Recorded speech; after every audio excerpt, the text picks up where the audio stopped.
Hadirin yang kami hormati, ibadah itu ada waktunya yang berbeda-beda sesuai yang ditetapkan oleh syariat. Jadi ada ibadah yang waktunya seumur hidup sekali. Ada yang ibadah waktu pelaksanaannya setahun sekali. Ada ibadah waktu pelaksanaannya bulanan, ada pekanan, ada harian. Tayyib. Contoh ibadah yang harian apa, Pak? Salat 5 waktu. Contoh yang pekanan, Jumatan. Contoh yang bulanan, puasa Ayyamul Bid. Contoh yang tahunan, kurban, sholat Id, apalagi puasa Ramadan. Contoh yang seumur hidup sekali, haji seumur hidup sekali. Boleh nggak lebih dari sekali seumur hidup? Boleh. Yang wajib seumur hidup sekali, tapi kan boleh berulang. Dia hanya bisa seumur hidup sekali. Contohnya apa, Pak? Akikah, menikah, ya. Mau menikah berapa kali seumur hidup, Pak? Jangan nunjuk kawannya, ya. Tayyib. Contohnya akikah, itu seumur hidup sekali. Sunat, itu seumur hidup sekali. Ya? Disolati jenazahnya. Baik. Zakat itu amal tahunan. Zakat itu amal tahunan. Nah, karena itulah termasuk kekeliruan yang besar ketika ada orang yang meletakkan amalan itu tidak pada posisinya. Seharusnya amal harian dilakukan pekanan. Nggak pernah sholat Jumatan tok sholatnya. Ini keliru. Ada yang seharusnya amal bulanan dilakukan apa misalnya, atau yang seharusnya amal tahunan dilakukan harian. Ini keliru. Termasuk juga amal tahunan dijadikan bulanan. Ini juga keliru. Zakat itu amal tahunan, bukan amal bulanan. Makanya nggak ada istilah zakat bayarnya setiap bulan sekali, itu nggak ada. Zakat itu setahun sekali. Nah, mungkin ada yang berpikir begini, Pak, saya kan ingin mengeluarkan yang lebih banyak. Anda kalau mau keluarkan yang lebih banyak, jangan zakat. Terus gimana? Masih ada keran-keran yang lain yang diizinkan dalam Islam, silakan perbanyak. Ada sedekah, ada wakaf, ada ngutangi orang lain, ya. Ada apa lagi? Ada donasi. Banyak sekali keran-keran beramal dalam bentuk harta tanpa mengubah aturan zakat. Karena zakat itu ibadah maliyah yang mahdhah, ibadah maliyah yang murni, dari ujung sampai ujung semuanya dijelaskan oleh Allah Subhanahu wa taala. Sehingga tidak ada kesempatan bagi kita untuk berkreasi. Karena itulah tidak ada istilah zakat profesi. Karena zakat itu tahunan bukan bulanan. Dan perlu kita perhatikan, yang dizakati itu tabungan, bukan pemasukan. Karena ada tabungan, ada pemasukan. Bedanya apa, Pak? Ya? Beda tuh sama? Pakai ilmu titen, Pak. Semua yang menjadi masukan kita apakah jadi tabungan? Belum tentu. Tapi semua yang menjadi tabungan kita berasal dari pemasukan. Yang dizakati itu tabungan, bukan pemasukan. Nah, zakat profesi itu perhitungannya pada pemasukan, bukan pada tabungan. Terus mereka beralasan, ini kan dikiaskan dengan pertanian. Betul, pertanian itu pada pemasukan, bukan pada tabungan. Sehingga begitu dapat langsung dizakati. Baik, tapi beda antara pertanian dengan zakat mal. Kalau pertanian, zakatnya itu sekali panen. Begitu panen, zakat selesai. Meskipun tahun depan masih ada yang sisa, nggak dizakati lagi.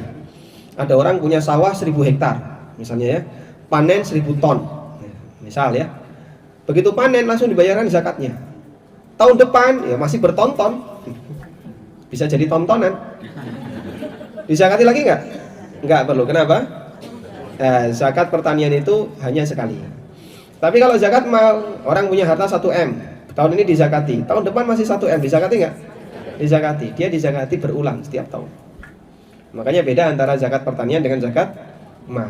Ketika disamakan, ini disebut dengan qiyas fasidul i'tibar, qiyas yang berbeda, qiyas ma'al farid, yang tidak bisa diterima. Baik. Kemudian salah satu di antara efek buruknya adalah ada orang yang punya anggapan, ya, zakat bulanan itu tidak diterima sebagai zakat, tapi diterima sebagai sedekah. Pak, kalau gitu sia-sia dong kalau saya sudah keluarkan duit 2,5% setiap kali dapat. Ada nggak pahalanya? Ibu tenang saja, insya Allah tetap ada pahalanya. Saya kasih gambaran begini. Ada orang sholat 2 rakaat sebelum subuh karena dia menyangka sudah subuh. Sah nggak disebut sebagai sholat subuh? Sah atau tidak? Hah? Sah atau tidak? Tidak sah karena belum masuk waktu. Belum subuh kok sholat subuh. Belum subuh dia sholat subuh karena menyangka sudah subuh. Sahkah sebagai subuh? Tidak sah karena belum masuk waktu. Sehingga nanti kalau dia mendengar adzan subuh wajib mengulangi sholatnya. Yang jadi pertanyaan, sholat yang sudah dia kerjakan dapat pahala nggak? Batal sebagai sholat subuh, sah sebagai sholat. Paham? Batal sebagai sholat subuh, berarti nanti dia harus sholat subuh lagi. Tapi sah sebagai sholat, artinya dia dapat pahala sholat 2 rakaat.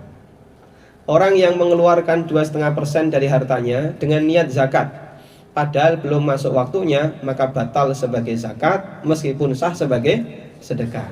Sehingga dia nanti tetap wajib zakat. Tetap wajib zakat. Kapan dia wajib zakat?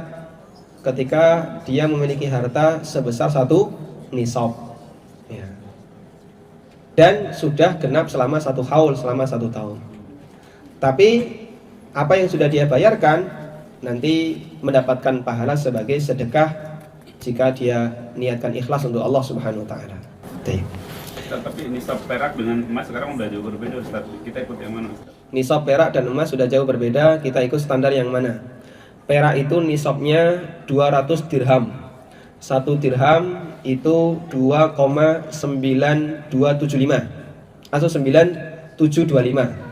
Saya menghafalkan dengan 3 kurang 0,025. Dikalikan 200 ketemunya 596 gram perak.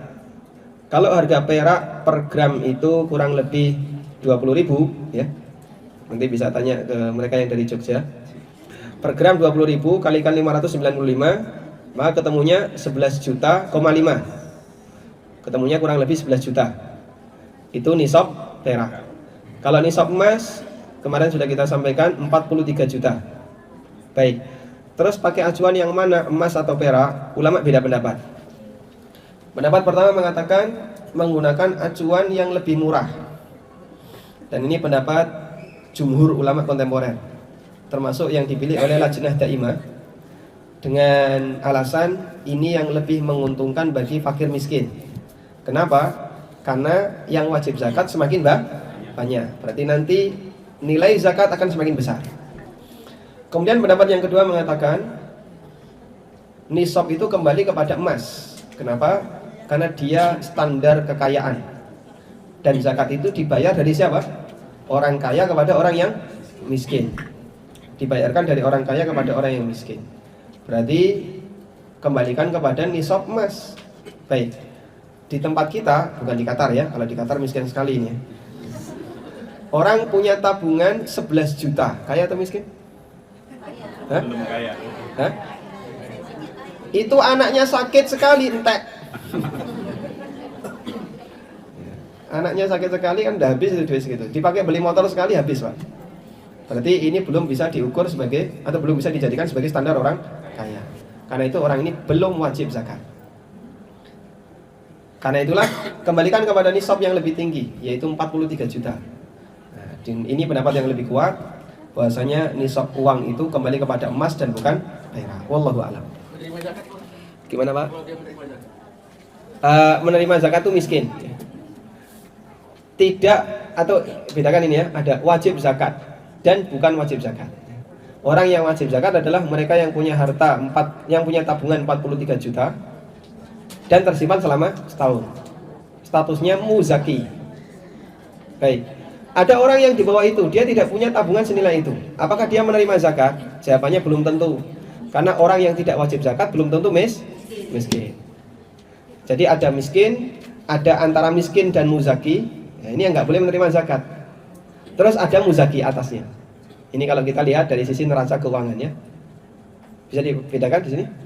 Yang punya tabungan 43 juta ke atas wajib zakat.